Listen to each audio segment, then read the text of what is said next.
আজকে আমরা তাহলে পোটেনশিওমিটারের লাস্ট পার্ট, যে কোষের অভ্যন্তরীণ রোধ নির্ণয় করব মানে কিভাবে নির্ণয় করবো, মিনস পোটেনশিওমিটারের সাহায্যে কিভাবে নির্ণয় করবো সেটা দেখবো। ঠিক আছে, তো কিভাবে সেটা দেখবো সেটা আমরা জানবো। ওকে, চলো আজকে দেখা যাক। তাহলে আমরা পোটেনশিওমিটারকে অনেকেই দেখেছো, আর একবার দেখে নেবো নাকি? চলো আরেকবার দেখে নিই পোটেনশিওমিটারটা।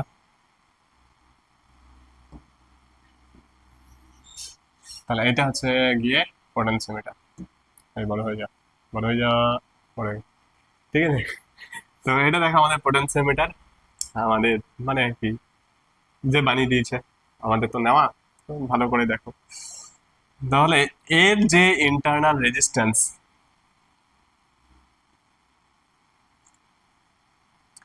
এইটার যে ইন্টারনাল রেজিস্ট্যান্স, এই সেলটা কি হবে সেইটা বের করতে হবে।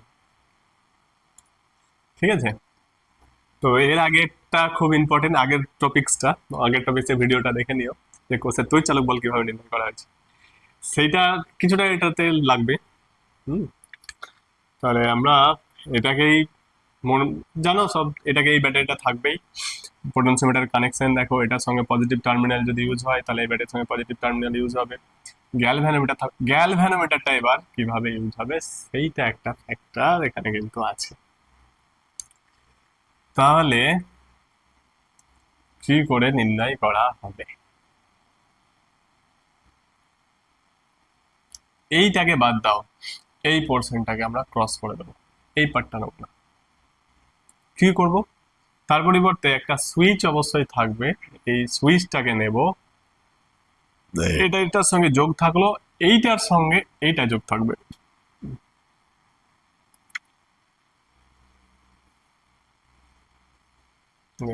এটাতে যোগ হয়ে আছে পজিটিভের সঙ্গে, পজিটিভের সঙ্গে এই একটা থাকবে যোগ, আর একটা যোগ থাকবে কার সঙ্গে, এইটা সুইচ হিসাবে যদি ধরি, এটা রেজিস্ট্যান্সের সঙ্গে যোগ থাকবে, রেজিস্ট্যান্সের সঙ্গে এখানে একটা গ্যালভানোমিটার যোগ থাকবে, আবার এটাও যোগ থাকবে, গ্যালভানোমিটার সঙ্গে যোগ থাকবে। এইটা হচ্ছে কানেকশন। ঠিক আছে, এই কানেকশনটা বুঝতে পারছো, এই কানেকশনটা কিন্তু করে রাখতে হবে। এই কানেকশনটা তুমি প্রথমে না করলেও পারো, সেকেন্ড সেকেন্ড স্টেপে এই কানেকশনটা করতে হবে। তাহলে আমরা এখানে বুঝতে যদি অসুবিধা হয়, চলো আমরা একবার ড্র করে নিচ্ছি।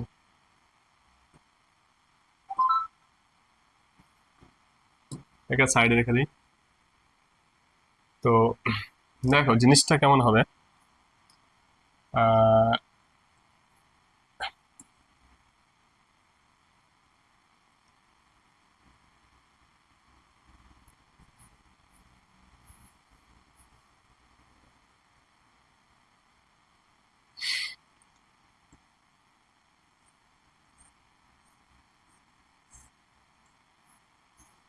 0, ব্যাটারিটা হলো, এইটা হচ্ছে তোমার পোটেনশিওমিটার ওয়্যার এ বি। ওকে, এটার সঙ্গে কি যোগ থাকবে, ব্যাটারিটা যোগ থাকবে, পজিটিভ টার্মিনাল উপর দিকে, এটা যেহেতু পজিটিভ নেগেটিভ, এটা পজিটিভ হবে, এটা নেগেটিভ হবে নিচের দিকে, তার সঙ্গে এটার সঙ্গে একটা কি থাকবে, তার সঙ্গে একটা রেজিস্ট্যান্স থাকবে, তার সঙ্গে এটা কানেকশন থাকবে, তার সঙ্গে এটা গ্যালভানোমিটার থাকবে জি, তার সঙ্গে এবার একটা এরকম কানেকশন। এটা পরে ইউজ হবে। ফার্স্টে দেখো, কোষের তড়িৎচালক বলটা আগে আমার বেরোবে, এটা ই, আর এটা হচ্ছে E0। ওকে, এবার দেখো কি মনে রাখতে হবে, এখানে ফার্স্টে আমরা কি দেখে নেবো যে এইটার জন্য কিভাবে আমরা এর তড়িৎচালক বলটা কত, ইটা ইটা আগে মেজার করে নেবো। কি রিলেশন তোমরা আগেই জানো, সেই রিলেশনটা কি রয়েছে, কেমন রয়েছে এইটা।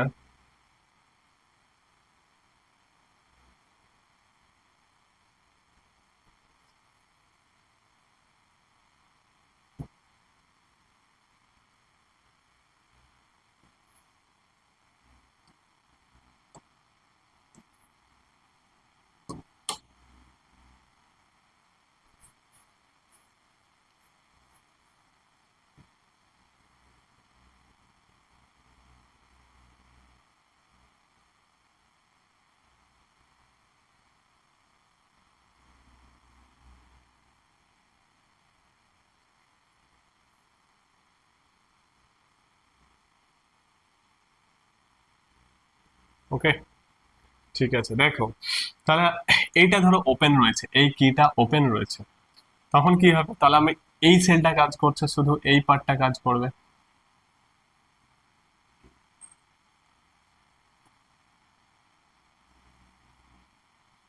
তাহলে কোন পার্টটা কাজ করবে? শুধু এটা তড়িৎচালক বলটা নির্ণয়ের জন্য ইউজ হবে।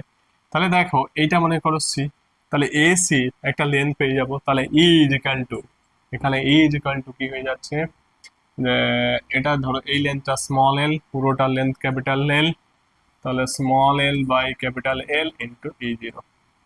ওকে, এই লেন্থটা পাওয়া গেল, স্মল ই ইজিক্যাল টু, এটাই বলে। তাহলে এর একটা কি নির্ণয় করছি, এর মধ্যে একটা ছোট রেজিস্ট্যান্স আছে স্মল আর, সেইটা, এই স্মল আর এর ভ্যালুটা আমাকে নির্ণয় করতে হবে। এর মধ্যে মানে এই সেলের ভিতরে মানে অভ্যন্তরীণ রোধ কতটা সেটা নির্ণয় করতে হবে। সেটার জন্য আবার কি ক্যালকুলেশন, দেখো এই ক্যালকুলেশনটা আমার হয়ে থাকলো কি, এটা যখন ওপেন ছিল তখন আমরা এই সেলের ইটা ডিফাইন করা হয়ে গেল, ইটা পাওয়া হলো গ্যালভানোমিটার। এটা কি করে, যখন গ্যালভানোমিটারের বিক্ষেপটা কি পাওয়া যাবে না তখন। এটা হয়ে থাকলো। এবার নেক্সট নেক্সট স্টেপ কি, দেখো এই ব্যাটারিটাকে যোগ করে দেওয়া হবে, এটাকে কানেক্ট করে দেওয়া হবে, মানে এখানে কি দিয়ে দেওয়া হলো, কি বসে ইনসার্ট করা হয়ে গেল। কি ইনসার্ট করা মানে এই যে রেজিস্ট্যান্স আরটা, আরটা কিন্তু অ্যাক্টিভ হয়ে গেল। তখন এর মধ্যে কি হবে, এর মধ্যে একটা কিন্তু কারেন্ট কন্টিনিউ চলতেই থাকবে।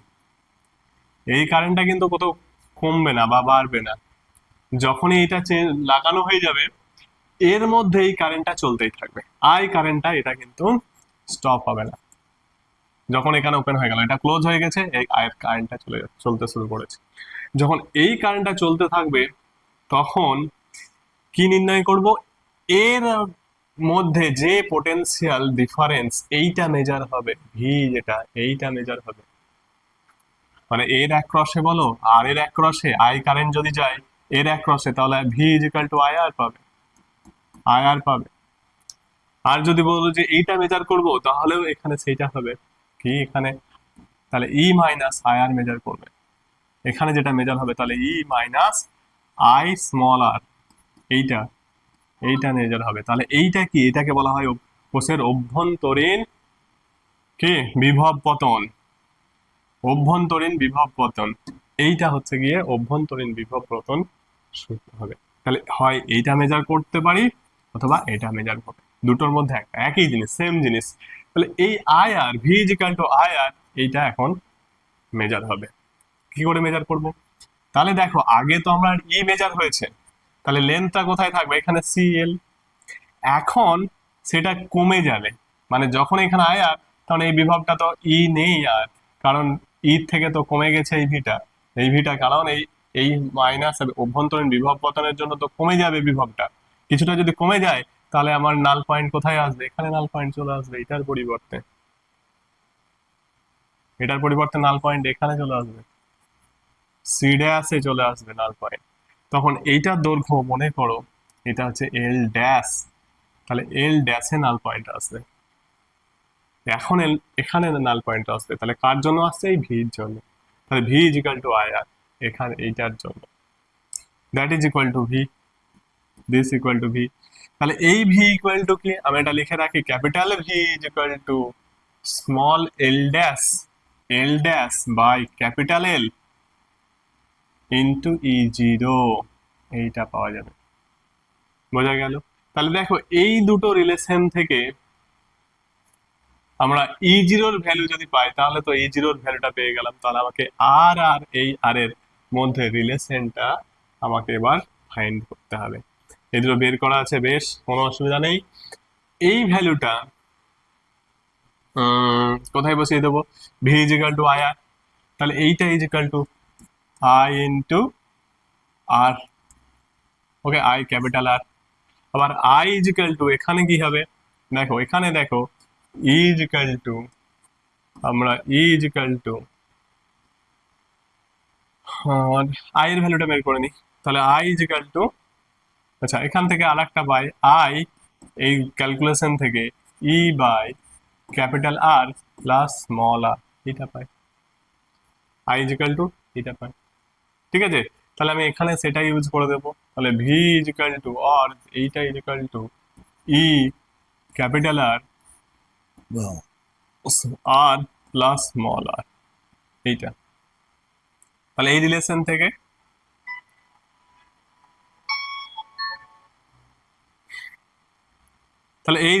এটা পাওয়া গেল ই। ওকে, ই আমার এখানে বেরিয়ে রয়েছে ই 0, ব্যাস অ্যান্সার তোমার হয়ে গেল। তাহলে এই ইকুয়েশন দুটোকে ইউজ করব, এখান থেকে ইর ভ্যালুটা এখানে পুট করব আর এই রিলেশনটা লাগবো, ব্যাস কমপ্লিট। তাহলে আরেকবার দেখো ইকুয়েশনটা জাস্ট ইউজ করে নিই। কি ইউজ করব, তাহলে এইটাকে একবার সিম্পলিফাই করে লিখেছি, or L dash by capital L into E 0 equal to E R R plus small R. Okay, এবার এই ইটাকে ই 0-তে কনভার্ট করে দাও, আর এখানে এটাকে 1 নাম্বার ইউজ করো আর এটা হচ্ছে 2 নাম্বার। তাহলে 1 নাম্বার থেকে from one equation, equation. Okay,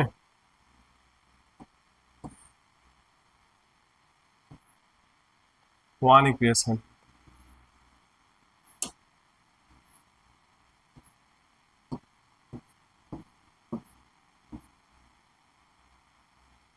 one equation থেকে কি পেলাম, এটা পেলাম।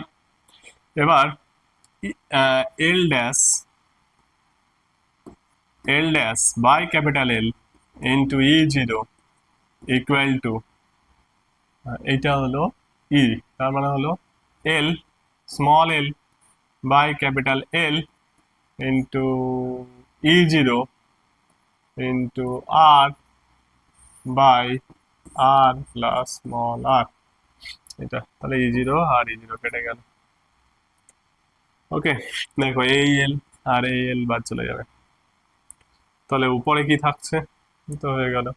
তাহলে এল ড্যাশটা কি ছিল, এল ড্যাশটা পরে ছিল, এল ড্যাশ ছোট, এটা বড় ছিল, তাই না? তাহলে L dash by L equal to small R, এই capital R plus small R. এবার এটাকে সলভ করলেই ভ্যালুটা পেয়ে যাবে। তাহলে দেখো এখান থেকে L dash R plus L dash small R equal to L R, আর আর L dash small R equal to L R minus L dash R, আর R equal to R common L minus L dash by L dash, L dash.